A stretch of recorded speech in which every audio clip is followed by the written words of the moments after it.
ఓం శ్రీ గురుభ్యో నమః. హరి ఓం. శుద్ధస్ఫటికసంకాశం శుద్ధవిద్యాప్రదాయకం శుద్ధం పూర్ణం చిదానందం సదాశివమహం శ్రయే. శంఖారూపేణ మచ్చిత్తం పంకీకృతమభూద్యయా కింకరీయస్య సామాయ శంకరాచార్యమాశ్రయే. సదాశివసమారంభాం శంకరాచార్యమధ్యమాం అస్మదాచార్యపర్యంతాం వందే గురుపరంపరాం.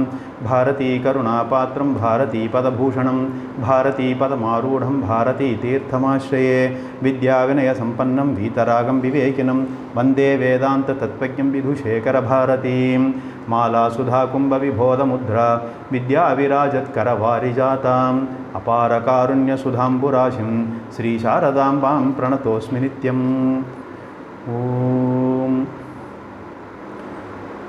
Till now we have seen 8 topics in Introduction to Vedanta. The topics covered were Purushartha, Shastram, Varna Vyavastha, Ashrama Vyavastha, Karma Yoga, Upasana Yoga, Jnana Yoga and Bhakti. Today I thought I will give you a summary of all these 8 topics grouped into 2. That is Purushartha and Shastram. Today I will try to give summary. And then Varna, Ashrama Vyavastha, Karma Yoga, Upasana Yoga, and then finally Jnana Yoga and Bhakti. So that we can cover all these 8 topics in 4 sessions. First we will take up Purushartha. Purushartha is Purushaha plus Arthaha. Purushaha means Manushya. Artha has several meanings. One is meaning itself, wealth and goal. In this context, Artha is goals. That is, goals sought after by human beings is Purushartha. First we should understand the importance of this human birth. We are very fortunate to have been born as a human being, and that too in our Sanatana Dharma culture. There are about 84 lakhs of species around us, and we are also one among them. Definitely we have done lot of punyam or dharma in the past janmas to have been given this human birth in this janma, because I could have been born as a dog or as fish or any other animal for that matter, or plant in this janma. But because of various punyams which I may have done in the past janmas, past Manushya janmas, I am once again given a Manushya janma. So having spent lot of punyams, because nothing is free, having spent so much of punyam and got this Manushya janma, that is human birth, we must not allow this janma also to go waste like what we did in our previous janmas. The mere fact that we have been born as a human being shows that we have not got mumukshutvam, we have not got freedom, we do not have jnanam, therefore we are reborn. So we have to understand the difficulty in being born as a human being. There are about 84 lakhs of species, I told. There are many features which are common to both animals and human beings. Like some of the common features are hunger. We also feel hungry, they also feel hungry. We eat food, others also eat food. Then nidra, after so much of work we feel tired, we sleep. Animals also take rest. And then we are scared, bhayam. We are scared from external objects, external sources. other elements, and animals are also very scared. Maithunam, we are very good, we are very interested in expanding our family, parampara. So, all these are some of the common features we share with other animals. But human beings are considered superior because of availability of Purushartha. These goals are not available for any other animals, which is specifically available only for human beings. We have an uncommon, unique faculty called buddhi compared to other species. This is intellect. Because of buddhi, we are extremely self-conscious. We are capable of self-judgment. We compare ourselves with other people, and we develop complexes also, either superiority complex or inferiority complex by comparing with other people. These are all the consequences of human beings having intellect. Because of, see, the other animals also have intellect, no doubt about it. They are also intelligent, but compared to human beings, the intellect available with animals are very inferior only. Human beings are capable of planning for better future, projection of future, how my future should be, I can project, and teaming up with other people. Even with cross border also, I can work with people in US and other countries. I can work with other people to achieve my goals. So this specific faculty called intellect helps us to develop goals, short term, medium term, long term goals, etc. Animals are largely instinctive driven. They are driven by their instincts. They do not have this Viveka Shakti. They do not have this intelligence, which as a human being, which I have. So, human beings are special compared to other animals and species. I can set my goals. So, how many such goals a human being can have, or all the human beings put together? How many such goals are possible?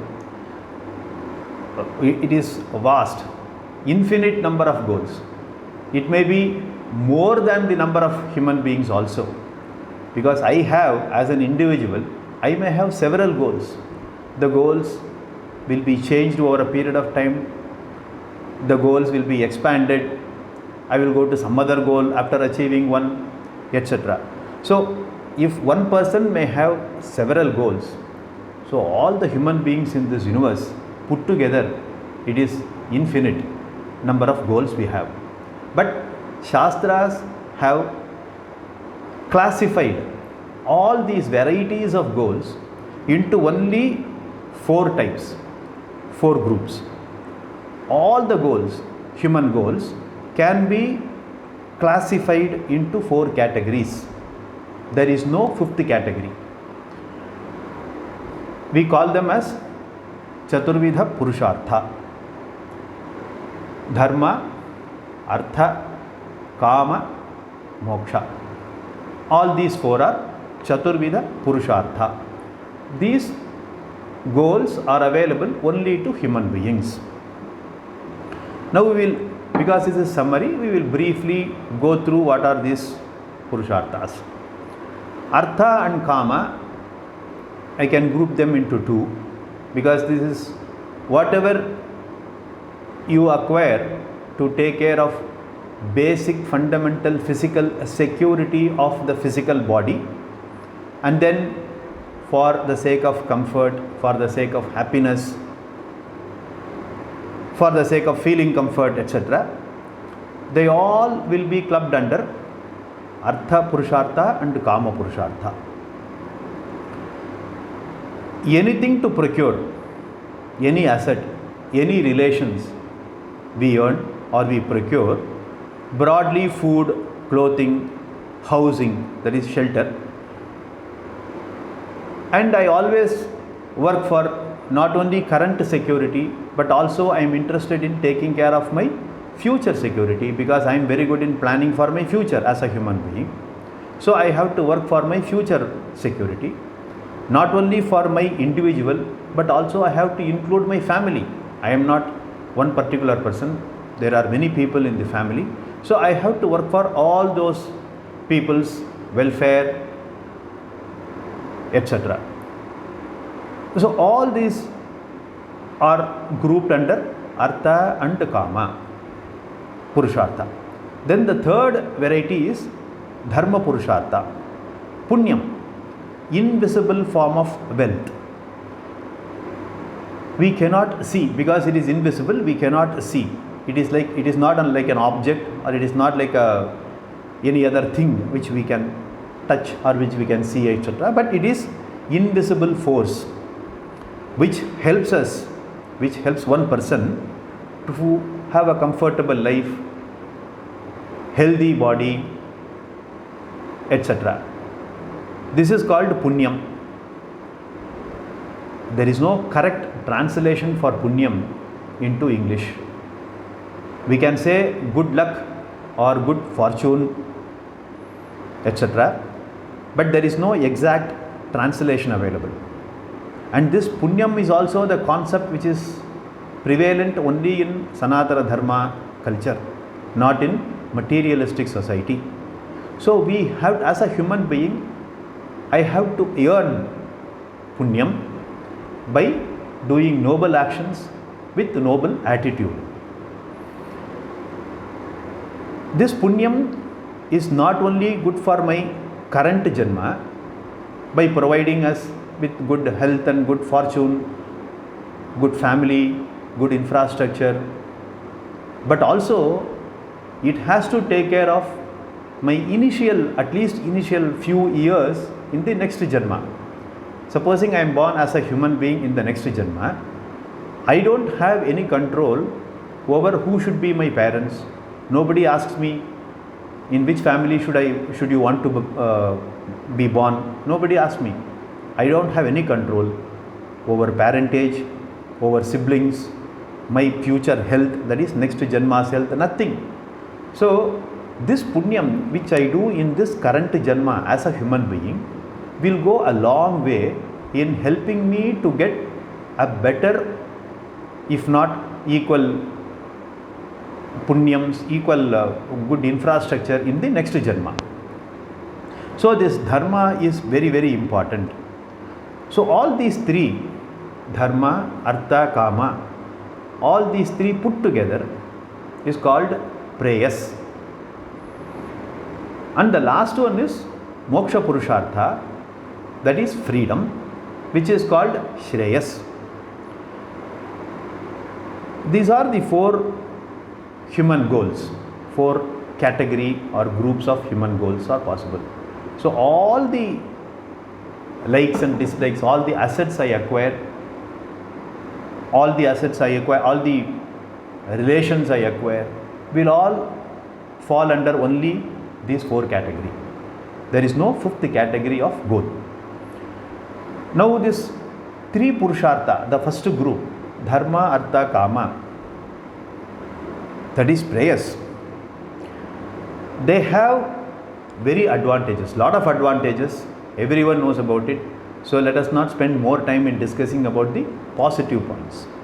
We generally feel very happy to have good life, good health, good fortune, good wealth, etc. Good infrastructure.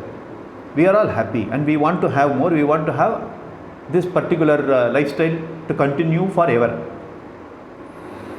But these three Purusharthas, goals, have innate limitations, defects, dosha. What are they? Pleasure combined with pain. So this is dukkha mishritatvam. For acquiring any asset, for maintaining the same asset, and whenever I have to lose that particular asset, I have to spend lot of energy and time. It is not easy at all. I have to struggle to earn, for example, to earn money to buy a house. And to maintain that house, I need to spend lot of money, keep on spending year after year, month after month, I have to spend money. And supposing I have to lose this house, I will feel more miserable. So it is always coupled with pain, pleasure with pain.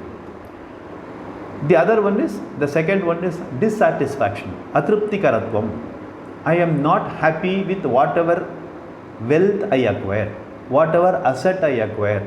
If I have one car, I want to buy another car.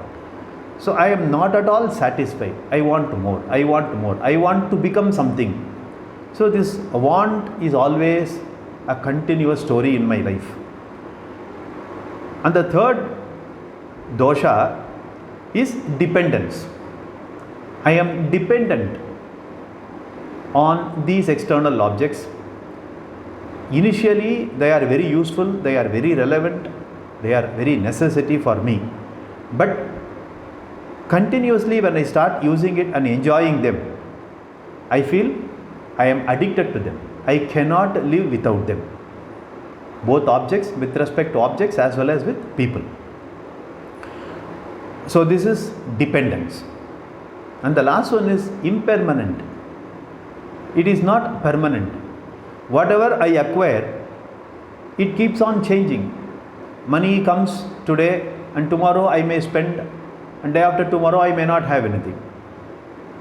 People also, some relations come and they depart also. So nothing is permanent. It is always changing. Agama payitvam. So it keeps coming, it keeps going. So these are the at least 4 dosha defects in these 3 purushartha. That is dharma, artha, kama. Even dharma, it is a golden shackle. That will also make you feel addicted. So you want to acquire more punyam. Where is the limit? So the 4th purusha, the very few people who understand these 3 goals have these type of limitations. They are not satisfied with only these 3. They develop an attitude, they develop mature mind to reject these 3 as their primary goal, and they concentrate on the 4th purushartha, which is moksha purushartha, called shreyas. That is freedom. Freedom from dependence, freedom from bandham, bondage on external object, external people for my permanent security, permanent happiness, etc. So I do not want to be dependent on any object, any external source, including close relatives, for my permanent peace, security and happiness. Because this moksha purushartha teaches me my ultimate reality, that is my true self, which is my true self is embodiment. I am the embodiment of permanent peace, security and happiness. So the 4th purushartha is the final one, ultimate goal which every human being should strive to achieve in this janma, so that he or she will not get another janma in future. This is about purushartha. Now, how do we get all this? How do we accomplish these 4 human goals? So we need scriptures. Shastram come to our help. Shastram is a literature which commands the human beings, and then later on, when the same human being mind gets matured, more and more matured, scriptures teaches us with compassion as to how to accomplish these goals. And also it protects, it saves humanity from problem while accomplishing these goals. Now some of you may ask, why Shastra should teach us how to get Artha and Kama Purushartha. This is very common for anybody, even for those who are born in other countries, materialistic attitude, etc. We do not need any scriptures to teach us how to earn Dharma, Artha Kama. But the very interesting thing is, Shastras teach human being how to acquire this Artha Kama Purushartha so that we do not abuse the natural resources available. Otherwise, if you don't know the Shastric knowledge, if you don't have this, then what happens is, ultimately we abuse the natural resources, we overuse, we consume too much more than what humanity requires. So the result is overheating. So it is all sorts of problems. Ativrishti, Anavrishti, that is rains, too much of rains in the wrong season, and there is no rain only in some places. So all these problems, global warming, all those problems is because human beings do not understand the value of natural resources, we abuse them.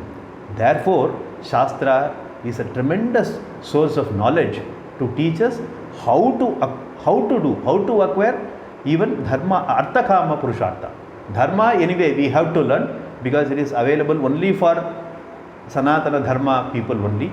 So we have to acquire Dharma also. Of course, scriptures teach everything.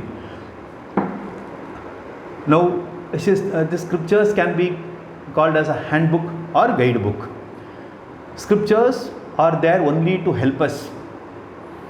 They are there to protect the humanity from problems, not to bind human beings. They do not impose themselves on us. They are like, may I assist you, may I help you counter available in airports or railway stations. In this counter there are people to help those who seek assistance. If people don't want their assistance, they are free to go in their own way. So similarly, Shastra also is available for those who have faith in scriptural literature. If they want, they can take the assistance, they can take the guidance of Shastra, and so that they can accomplish all the goals and they feel very happy also. Our Shastras is huge and voluminous ones.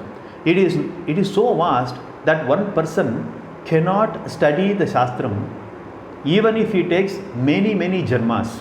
Still he will feel that it is incomplete. It is such a voluminous one. So our entire scriptural literature, for the sake of convenience, for the sake of understanding, we can divide them into 6 layers.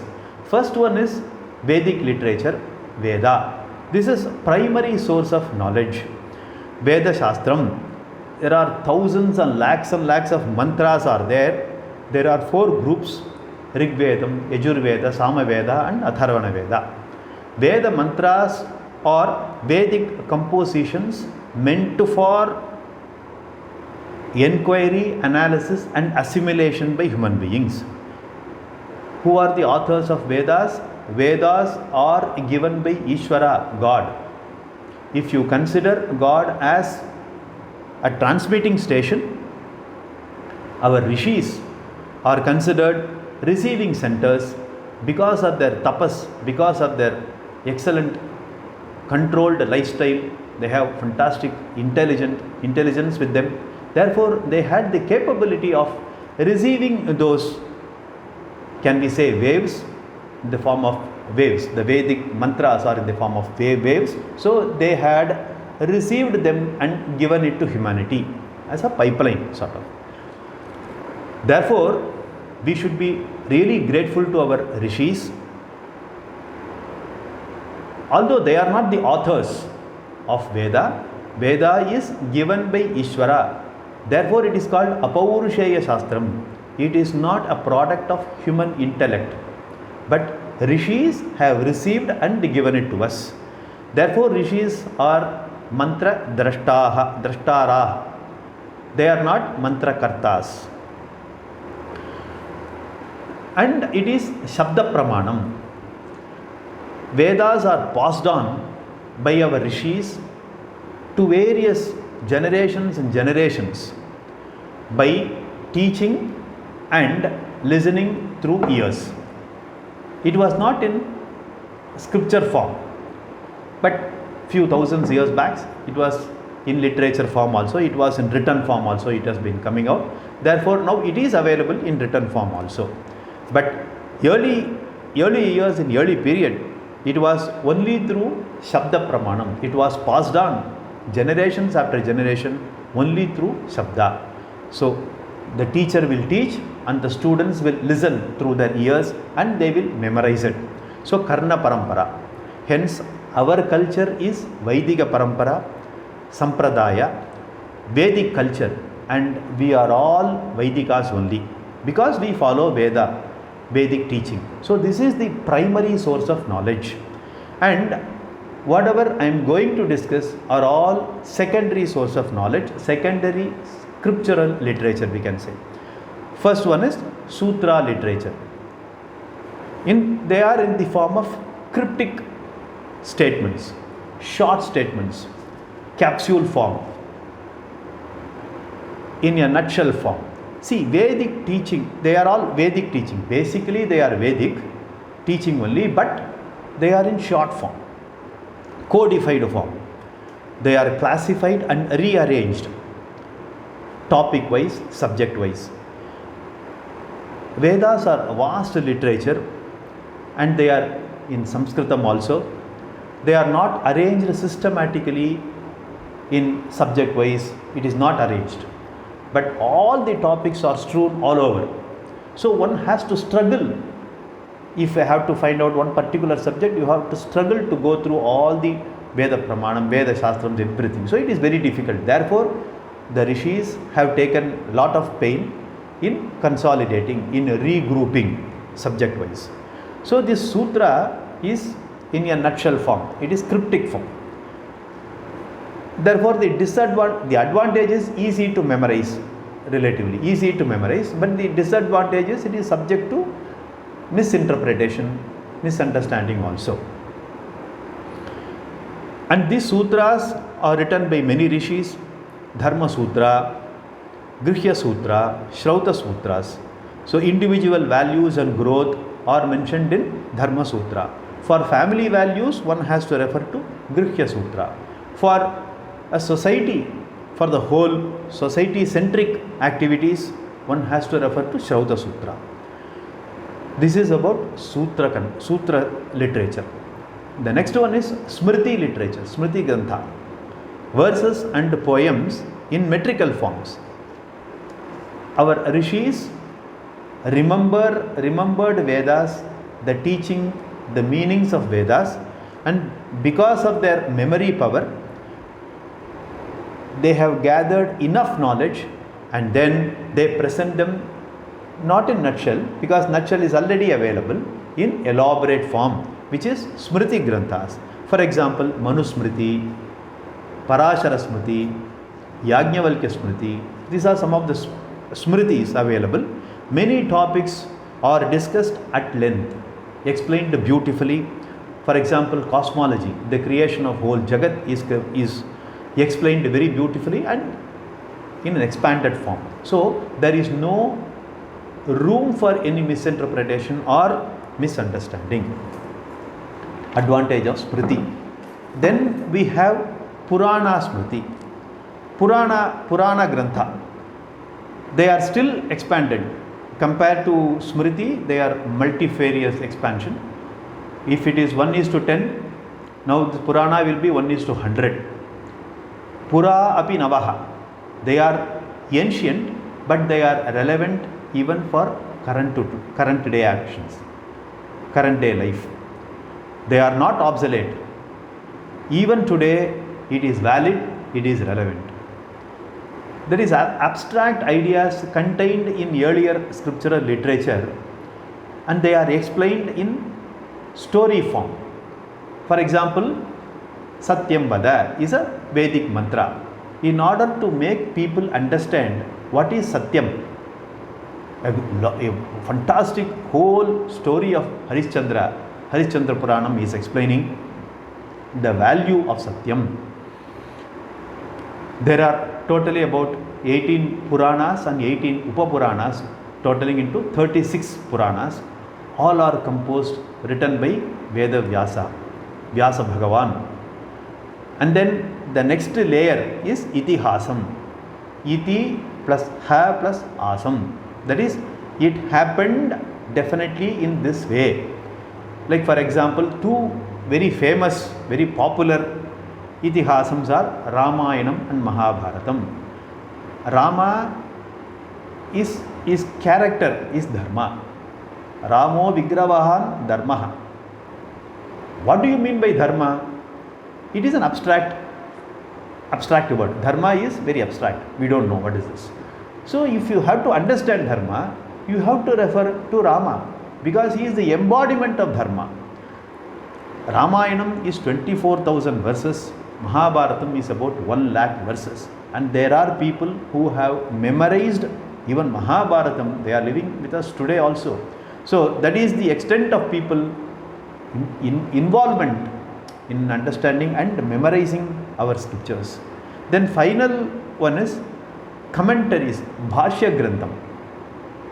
Commentaries and sub-commentaries written by Rishis and Āchāryas on all the above 5 literature: Veda, Shruti, Veda, Smriti, Sutra, Purana, Itihasam, etc. All these are explained very beautifully by our Āchāryas, and they are called Bhāshyam, it is commentaries. And their students, other Āchāryas, have written sub-commentaries, and their students, their Sishyas have written sub-commentaries. All those are explanation, expansion of the commentaries written by Āchāryas on all this scriptural literature, including Vedam. So it is better we go to the original commentaries written by our Āchāryas, sub-commentaries written by Āchāryas, and understand our scriptural literature. It is not a mere translation of Sanskritam into English. So it is better to go to the original source and read, understand. And if I have any doubt, I have to refer to my Guru, to learned people, to understand the meanings of all those, rather than going to some unknown English authors or those Indians who have English knowledge and they feel that they can translate anything into English and they feel they are great. It is better not to fall prey for all these mere translations. We have to refer only to Bhāshyam written by Shankaracharya and his Sishyas. There are so many sub-commentaries are available to understand, because they have the key, they have the sampradaya to unopen the Shastra, Vedic knowledge. Other people, they don't know our exact meaning of Veda. So they, even if they write something, maybe some of them may be right, but not in the right spirit. So we may not understand the true spirit of our Veda. So it is the commentaries and sub-commentaries are the final one, Bhāshyam. So these are the 6 layers of Shastram. So we have seen Purushartha and Shastram. I will end this session with this. Then next session we will see the other chapters. Like first we will see the Ashrama Dharma, Varnashrama and Ashrama Vyavastha. Varnashrama Dharma. We will see that in the next session. Om Purnamadav Purnamidam Purnat Purnamudachyate Purnasya Purnamadaya Purnamevavashishyate. Om Shanti Shanti Shanti. Om